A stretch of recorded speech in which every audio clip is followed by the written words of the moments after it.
terakhir, last. Mengapa orang Yahudi tak menerima Nabi Muhammad SAW sebagai Nabi terakhir?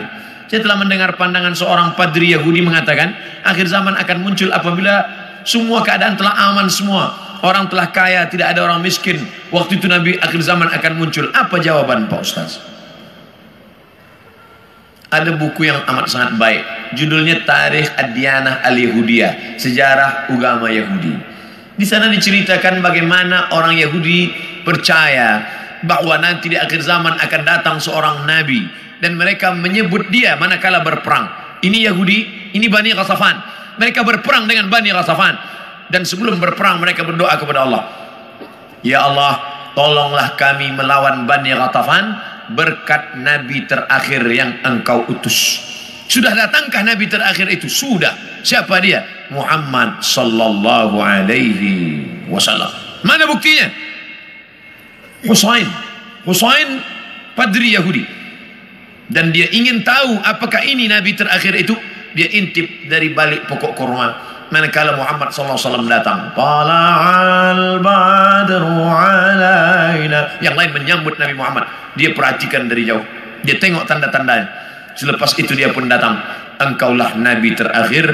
Asyhadu an la ilaha illallah wa asyhadu anna Muhammadan Rasulullah. Selepas itu Nabi robah nama dia menjadi Abdullah bin Salam. Dia pun masuk ke rumah Nabi. Tak lama selepas itu datang orang Yahudi ramai-ramai. Nabi bertanya kepada mereka, kamu kenal dengan Husain? Kenal. Siapa Husain? Padri kami. Siapa Husain? Anak orang baik. Husain adalah orang baik, anak orang baik, keturunan orang baik. Apa kata Nabi? Husain sekarang ada dalam rumahku dan dia sudah Islam. Apa pendapat kamu? Husain orang paling jahat, anak paling jahat, datuk nenek moyangnya orang jahat, dan dia adalah paling jahat di dunia. Kenapa Husain masuk Islam? Kenapa mereka tidak? Karena Husain melepaskan dari segala kepentingan. Sedangkan yang ini masih inginkan kekuasaan, masih inginkan harta benda. Bila aku masuk Islam, nanti aku akan susah, aku akan miskin. Alladzina atainahumul kitab, mereka yang kami berikan Taurat dan Injil, ya'rifunahu kama ya'rifuna abna'ahum. Mereka mengenal Muhammad sallallahu alaihi wasallam sebagaimana mereka mengenal anak kandung mereka sendiri. Nauzubillah, accident, terjadi musibah, hancur muka anak. Lalu kemudian seorang ayah dan bunda datang ke hospital. Kami nak tengok anak kami. Betulkah dia yang kena accident? Nauzubillah. Belum buka wajahnya dah tahu ini anak kami. Dari mana? Dari jari kakinya. Buka jari kaki. Ya, ini memang anak saya. Dari mana puan tahu? Dari mana tuan tahu? Ini kaki anak kami. Mereka kenal Muhammad sallallahu alaihi wasallam lebih daripada anak kandung mereka sendiri. Mana bukti? Ketika Nabi Muhammad sallallahu alaihi wasallam dibawa oleh Abu Talib menuju Busra, negeri Syam. Sebelum sampai ke sana, mereka berhenti sejenak. Lalu Bahira keluar. Bahira keluar daripada tempat suci. Bahira seumur hidup tak pernah keluar. Dia hanya beribadah saja. Tapi hari itu Bahira datang. Apa kata Bahira? Bertanya kepada Abu Talib, ya rajul, wahai lelaki, siapa anak kecil ini? Kata Abu Talib, ini anakku, hada ibni. Kata Bahira, kalau betul kitab yang kubaca, ini bukan anakmu.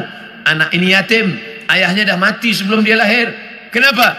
Karena 3 tanda aku tengok. Pokok kayu bersujud, batu-batu bersujud, dan ada awan yang dari tadi menaungi dia. Tersenyum Abu Talib, ini memang bukan anakku, ini adalah anak saudaraku. Karena orang biasa berkata anak saudara itu anak kita juga. Anak saudara, anak kita. Rumah saudara, rumah kita. Tapi bini dia bukan bini kita. Ini siapa? Ini anak saya. Itu kan bukan anak ustaz. Itu kemana kan ustaz, anak saudara? Udah macam anak saya. Begitulah Bahira tahu bahwa ini anak ayahnya sudah meninggal. Itulah yang ditulis dalam syair Al-Barzanji. Walamma tamma min hamlihi, ketika hamilnya sempurna, syahrani 2 bulan, ala ashhuril aqwalil marwiyah, menurut hitungan bulan qamariyah. Tufiya bil Madinatil Munawwarati abuhu Abdullah, meninggal ayahnya Abdullah 2 bulan. Kenapa mereka tahu? Karena itu tertulis dan dituliskan dalam Al-Quran surat As-Saff, ya'ti mim ba'dismuhu Ahmad, akan datang nabi terakhir nanti dan dia bernama Ahmad. Kenapa yang datang itu Muhammad? Muhammad masyhur di bumi, Ahmad masyhur di antara malaikat. Ahmad dia, Muhammad dia, Toha dia, Yasin dia, Al-Fatih dia, Al-Khatim dia. Al-Fatihu lima ughliq wal khatimu lima sabaq, nasirul haqqi bil haqq, yahdi ila siratikal mustaqim. Dialah Al-Aqib, dialah Al-Hashir, huwa Ahmad, huwa Muhammad, huwa Toha, huwa Yasin, huwa Khatim, huwa Al-Fatih, huwa Al-Aqib, huwa Al-Hashir, huwa Al-Hami. 99 ini nama-nama, tapi dia juga adalah Muhammad sallallahu alaihi wasallam.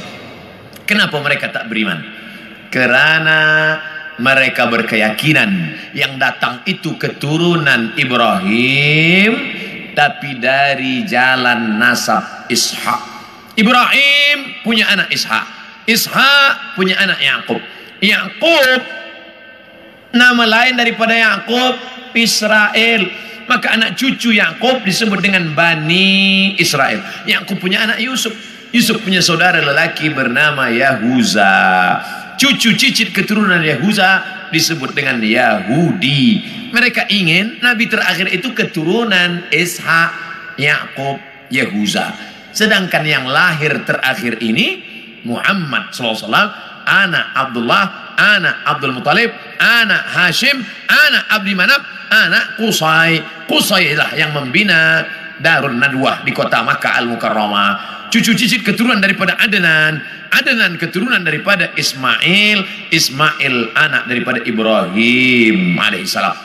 Falamma ja'ahum ma arafu, ketika mereka didatangi, ketika datang orang yang mereka kenal itu, kafaru bih, mereka pun kafir dan ingkar. Padahal beza mereka hanya 2 simpang saja, satu simpang Ishak, satu simpang Ismail. Mereka tak percaya. Bagaimana dengan kita orang Melayu? Andailah orang Melayu tak nak beriman kecuali dengan Nabi Melayu. Aku tak nak Nabi seorang Arab, ingin Nabi yang Melayu, pakai baju Melayu, pakai songket Melayu. Aku Abdul Somad, saya Abdul Somad, tak pernah mempermasalahkan apakah dia datang dari Arab, apakah dia dari Quraisy. Yang penting aku bersyahadat asyhadu an la ilaha illallah wa asyhadu anna Muhammadan Rasulullah. Islam, makna Islam istislam. Makna istislam al-inqiyad wa ta'ah, patuh dan taat. Datang dia sami'na wa ata'na. Hari ini semua bumi Melayu bersyahadat, semua mengalahkan Egypt, Mesir. Sampai hari ini Mesir masih ada lagi yang tidak Islam, Arab tapi tidak Islam. Jordania Muslim, tapi Irak masih ada lagi Maronit. Mesir masih ada lagi Koptik. Tapi kita bumi Melayu, kalau sudah disebut Melayu adalah Islam. Melayu tanpa Islam hilang me-nya, tinggal layunya saja lagi. Oleh sebab itu kita bangkitkan izzah ini, kita bangkitkan kekuatan kita dengan tidak memusuhi orang lain. Orang Melayu adalah bangsa Muslim yang terbuka untuk segala golongan. Tuan boleh pergi ke Pulau Sumatera, tengok kampung Melayu Deli, Medan, North Sumatera Utara. Di sana ada nama Kampung Kling, karena ada tempat orang Hindu yang dibawa oleh Inggris masa dulu untuk memetik tembakau. Sampai hari ini masih ada.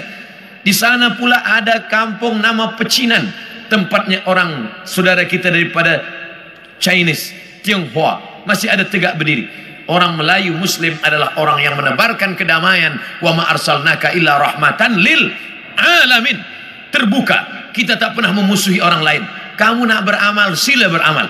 Wala ana abidum ma'abattum wala antum abiduna ma'abud lakum dinukum waliyadin. Kita seperti lebah. Bagaimana lebah? Lebah itu tak pernah makan yang tak baik. Yang dimakan lebah itu hanya manis dari bunga-bunga. Sampai hari ini belum ada lebah guna dadah. 2, yang keluar daripada lebah pula elok-elok saja, yaitu madu lebah. Kenapa saya minum madu penyakit gula, diabetes saya? Yang salah bukan lebah, tukang jual lebah campur gula. Yang ketiga, bahwa lebah hinggap di ranting, tak ada ranting patah. Sampai hari ini lebah hanya membuat sarang di kayu tualang yang besar. Tak ada lebah patahkan ranting. Lebah tahu ini sesuai, ini tak sesuai. Yang keempat, lebah jangan diganggu. Orang Islam jangan diganggu. Bila engkau ganggu sarang lebah, dia akan kejar engkau. Masuk pun engkau ke sungai, dia akan tunggu. Bila engkau tak bernafas, engkau tarik nafas, di situ dia guna. Kepala engkau akan bengkak. Hati-hati dengan lebah. Dan lebah ada senjata satu saja. Di ekor lebah ada satu senjata. Lebah tahu, bila aku dah guna ini aku akan mati. Sengatan lebah diguna sekali seumur hidup. Dan kalau dia sudah pakai, orang akan kena, dia pun akan mati. Bagi lebah, lebih baik berputih tulang daripada berputih mata. Ini tak betul juga, sebab lebah tak bertulang. Bagi lebah, lebih baik mati, tapi mati syahid. Iskariman au mut syahidan. Oleh sebab itu berhati-hati. Mathalul mu'minin kamathalin nahli. Perumpamaan orang-orang beriman seperti lebah. Lebah. Kita gunakan filosofi ini dalam kehidupan kita.